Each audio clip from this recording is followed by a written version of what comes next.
মানুষ এখনো মানুষের পাশে দাঁড়ায়, এই বিশ্বাসটুকু পৃথিবীকে সুন্দর করে রেখেছে। আজ আমরা একটি গল্প বলবো। সেটি কোনো কল্পনা নয়, কোনো কথার কথাও নয়, এটি বাস্তব, নির্মম অথচ মানবিক এক প্রতিচ্ছবি। বরিশালের কাউনিয়া হাউজিং এলাকায় ছোট্ট একটি বৃদ্ধাশ্রম গড়ে তুলেছে একজন মানুষ, মোহাম্মদ সাখাওয়াত হোসেন। তিনি প্রতিষ্ঠাতা এবং পরিচালক ওল্ড রিহ্যাবিলিটেশন ওয়েলফেয়ার অ্যাসোসিয়েশন, অর্থাৎ বয়স্ক পুনর্বাসন কল্যাণ সংস্থা। এই ছোট্ট আশ্রয় কেন্দ্রে ঠাঁই হয়েছে প্রায় 60 জন অসহায় মায়ের, যাদের অনেকেই হারিয়েছেন পরিবার, আপনজন এবং জীবনের শেষ ভরসাটুকু। আমি মোহাম্মদ সাখাওয়াত হোসেন, বরিশালের বৃদ্ধাশ্রমের প্রতিষ্ঠাতা এবং পরিচালক। তো আমি এইচএসসি কমপ্লিট করতে পারিনি। বাবার আর্থিক সংকটের কারণে মাঝখানে এসে থেমে যেতে হয়েছে। তারপর সিভিল ইঞ্জিনিয়ারিংয়ের যেই টেকনিশিয়ান, এই বাংলাদেশ ইউসেফ থেকে আমি পড়াশোনা করি এবং ওখানে কোর্স করে তারপরে আবার মাঝখানে চাকরিতে আমি ঢুকেছিলাম 1997 সাল। Customs clearing and forwarding air export সেকশনের ফ্লাইট সুপারভাইজার ছিলাম। সেখান থেকে দীর্ঘদিন চাকরি করার পরে ঢাকায় মণিপুর উচ্চ বিদ্যালয়, মিরপুর, ঢাকা, স্বনামধন্য একটি শিক্ষা প্রতিষ্ঠান, সেখানে বেশ কয়েক বছর চাকরি করেছি। সেখান থেকে বিএফ শাহিন কলেজ কর্মীটোলা, ঢাকায় চাকরি করেছি। তারপরে Siddheswari Girls High School, Segunbagicha High School এবং সর্বশেষে Bangladesh University of Business and Technology, বিউবিটিতে আমি কর্মরত ছিলাম। ছোটবেলা আমি যখন ততটা বুঝ জ্ঞান সম্পন্ন ব্যক্তি নয়, তো তখন থেকে আমার দেখা, আমার বড় 3 ভাই আছে, তাদের ধারাই আমার মা এবং বাবা সেখান থেকে আমি বড় হওয়া, সন্তানের যে নির্যাতন মা বাবার উপর কতটা চরম আকারে একটা ব্যথা হয়, সেই জায়গাটা আমার নিজের চোখে দেখা। বড় হয়ে যখন চাকরিতে প্রবেশ করি, মাঝে মাঝে পত্রিকা পড়তাম, দেখতাম সন্তানের দ্বারা নির্যাতিত হয়ে অনেক মায়েরা হাসপাতালে ভর্তি, বাবার দাঁত ফেটে গেছে, রক্ত পড়ে, হাত ভেঙে গেছে, এমনকি অনেক মায়েরা, বাবারা মৃত্যুর কোলে ঢলেও পড়েছে। অবশেষে একদিন চিন্তা করলাম, আমার মা এবং বাবা আমার বড় 3 ভাইদের দ্বারা এভাবে নির্যাতিত ছিল। সেখান থেকে আমি একটি উদ্যোগ নিলাম, অসহায় যে সমস্ত মায়েরা আছে, নির্যাতিত মা বাবাদের জন্য একটি বৃদ্ধাশ্রম করার। 2015 সাল বৃদ্ধাশ্রমটি শুরু করি বরিশাল সদরে। একে একে 126 জন বৃদ্ধ মায়েদের একটি আশ্রয় স্থান গড়ে উঠি বরিশালের কাউনিয়া হাউজিং বৃদ্ধ আশ্রমে। বর্তমানে আমার এখানে 60 জন বৃদ্ধ মায়েরা আছে, যারা পরিবারে যাওয়ার মতন তাদের আর কোনো ঠাঁই নেই। বর্তমানে আমাদের এই খাদ্যর অনেক দুর্যোগ, সহযোগিতা পাওয়া যাচ্ছে না। মানুষের ধারে ধারে গিয়েও সাহায্য মেলানো খুব কষ্টকর। যতটুকু পর্যন্ত আমার এই প্রতিষ্ঠানে ব্যয় হয়, ততটুকু পর্যন্ত সাহায্য দেওয়া মেলে না। মানুষের কাছে হাত পেতে, অর্থাৎ ভিক্ষা করে এই সমস্ত বৃদ্ধ মায়েদের জন্য দুমুঠো খাবারের ব্যবস্থা করতে হয়। অসহায় মায়েরা আছে, আজকে তারা আমাকে ছাড়া আর কিছুই বোঝে না। আমি তাদের একটি শেষ ভরসার স্থল। বাংলাদেশে বিভিন্ন জায়গায় আশ্রয় কেন্দ্র আছে, তার ভিতরে তারা আমাকে খুব ভালোবেসে, সন্তানের মতন আমাকে জড়িয়ে ধরে আমার এই ঠিকানায় তারা শেষ নিঃশ্বাসটুকু ত্যাগ করতে চায়।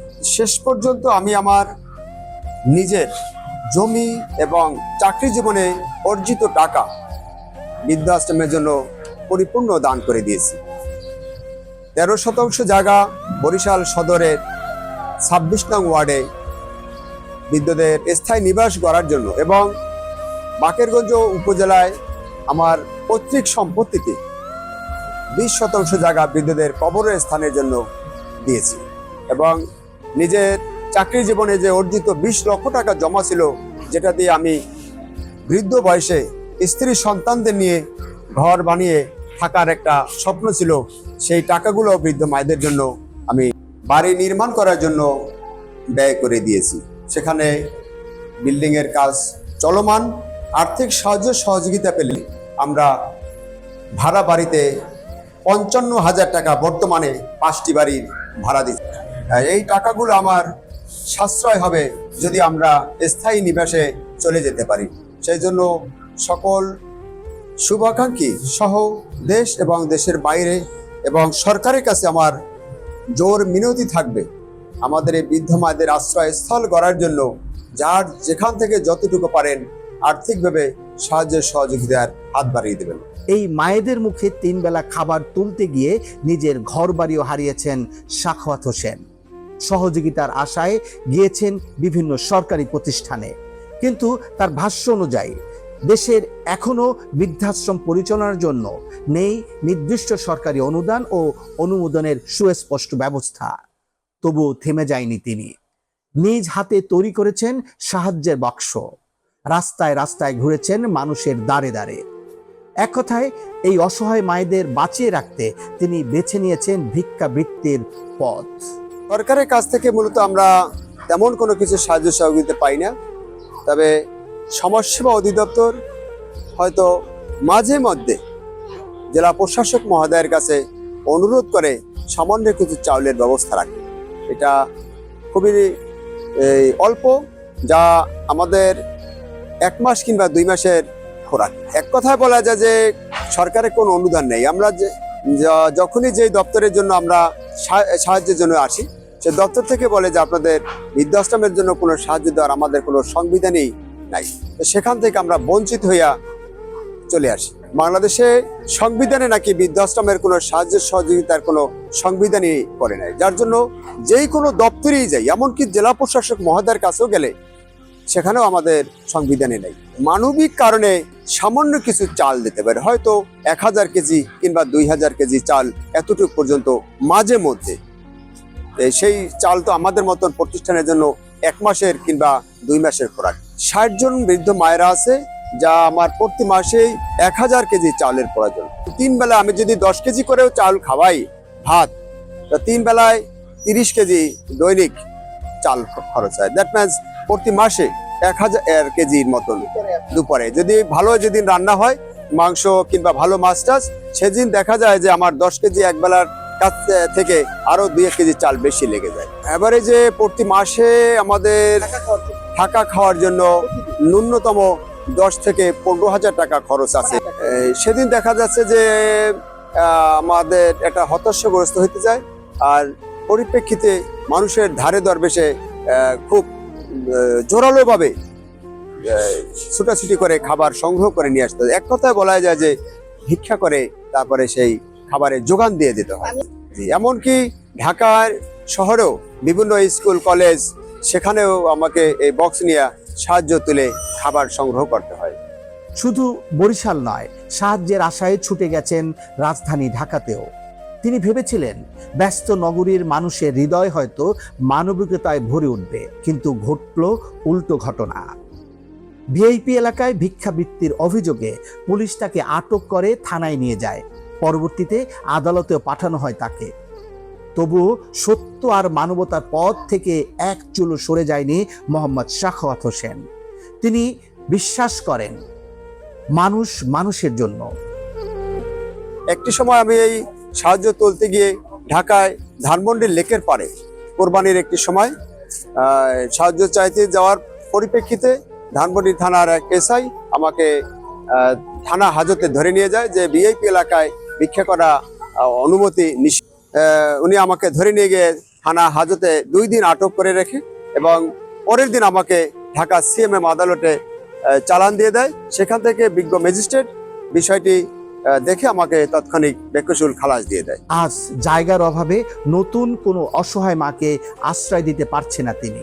তবুও তার স্বপ্ন একদিন এই বৃদ্ধাশ্রম আরো বড় হবে।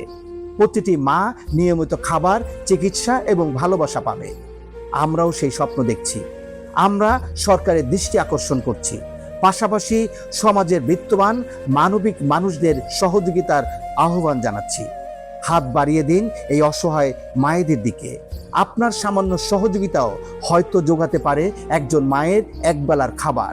একটু ভালোবাসা, একটু বেঁচে থাকার আশ্রয়। বৃদ্ধ মায়েদের সাথে আমাদের শিশু বাচ্চারাও আছে, যারা ভালো করে হাঁটতে পারে না, চলতে পারে না, এবং খাওয়াই দিতে হয় তাদেরকে।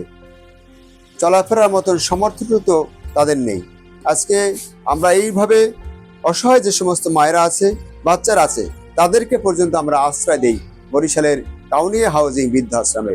একটি শিশু আমার পাশে দেখতেছেন আপনারা। আমরা যদি তার জীবনের একটি ছোট্ট করে গল্প বলি, তো বাস্তব যে ঘটনা, ছোট থাকুনে যখন তার মায়ের পেটে ভূমিষ্ঠ হওয়ার আগেই তারা আলট্রাসাউন্ডে দেখছিল যে বাচ্চাটি কিভাবে আছে, কেমন হবে। সেই আলট্রাসাউন্ডে দেখতে পেল যে বাচ্চাটি প্রতিবন্ধী হবে। তারপরে এই বাচ্চাটির বাবা তার মাকে ফেলে দিয়ে সে অন্যত্র পালিয়ে চলে যায় এবং নূতনভাবে সে আরেকটি বিবাহ করে জীবনযাপন করার। এরপরে যখন এই বাচ্চাটির মা বাচ্চাটিকে ভূমিষ্ঠ হয়, তারপরে এই বাচ্চাটিকে ফেলে দিয়ে সেও চলে যায় অন্যত্র। সে আবার বিবাহ করে অন্যত্র নূতনভাবে জীবনযাপন শুরু করে। এরপরে তার দাদি আমাদের এই বৃদ্ধাশ্রমে আশ্রয় পায়, সন্ধান পেয়ে এই বাচ্চাটিকে আমাদের এখানে আশ্রয় দিয়ে যায়। এরকমের অনেক মায়েরা আছে, অনেক মায়েরাই আছে যারা আমাদের এই বৃদ্ধাশ্রমে আশ্রয় পাওয়ার মতন আর ছাড়া অন্য কোনো জায়গা নেই। আরেকটি বৃদ্ধ মাকে যদি আমরা দেখাই, তিনি হাসপাতালে জীবন কাটাতেন। তার দুনিয়াতে যাওয়ার মতন কোনো জায়গা ছিল না। আমাদের বৃদ্ধ মায়েদের যখন হাসপাতালে চিকিৎসার জন্য নিতাম, সেই জায়গাটা থেকে আমাদের কাছে অনুরোধ করে ডাক্তারদের সহযোগিতা, নার্সদের সহযোগিতায় বৃদ্ধাশ্রমে চলে আসে। এই যে আরেকজনকে দেখাচ্ছি, তিনি একেবারে প্রতিবন্ধী, যেটা আমরা বলি একেবারে কঙ্কাল অবস্থায় জীবনযাপন চলতো। একটি সময় আমাদের এই বৃদ্ধাশ্রমে তার পাড়া প্রতিবেশী দিয়ে যায়। তারপর থেকে আমাদের এই এক বৃদ্ধাশ্রমে একটি সুখের ঠিকানা, ভালো থাকার ঠিকানা খুঁজে পায়। আরও একটি বোনকে দেখাচ্ছি যারা মধ্যবয়সী, এরকমের মানসিক, শারীরিক এবং বাক প্রতিবন্ধী এই বোনটি আমাদের এই বৃদ্ধাশ্রমে আশ্রয় পাওয়ার থেকে সে একটি ভালো জায়গায় পৌঁছে গেছে। আর একটি মাকে আমরা দেখাচ্ছি, এই মাটির জীবনেও করুণ কাহিনী। তার স্বামী নেই, ছেলে নেই, একমাত্র মেয়ে। এই মেয়ের কাছেও কিন্তু সে ভালো ছিল না। আর সর্বশেষ তার ঠিকানা আমাদের এই বৃদ্ধাশ্রমী। সকলের কাছে আমার অনুরোধ থাকবে, আমাদের এই বৃদ্ধাশ্রমে যারা আর্থিকভাবে সহযোগিতা করতে চান, কিংবা বিভিন্ন কিছু দিয়ে, কেউ চাল দিয়ে, কেউ ডাল দিয়ে, কেউ তেল দিয়ে, কিংবা অন্তত একদিনের একটু খাবার দিয়েও যদি সহযোগিতা করতে চান, সেজন্য সকলের কাছে অনুরোধ রাখি। আমাদের এই যে বিকাশ নাম্বার এবং যোগাযোগের নাম্বার 01726713172 নাম্বারে যোগাযোগ করার জন্য সকলের কাছে আমার হাত জোর মিনতি রইল। আজিজ শাহিন, নেক্সট বাংলাদেশ, বরিশাল।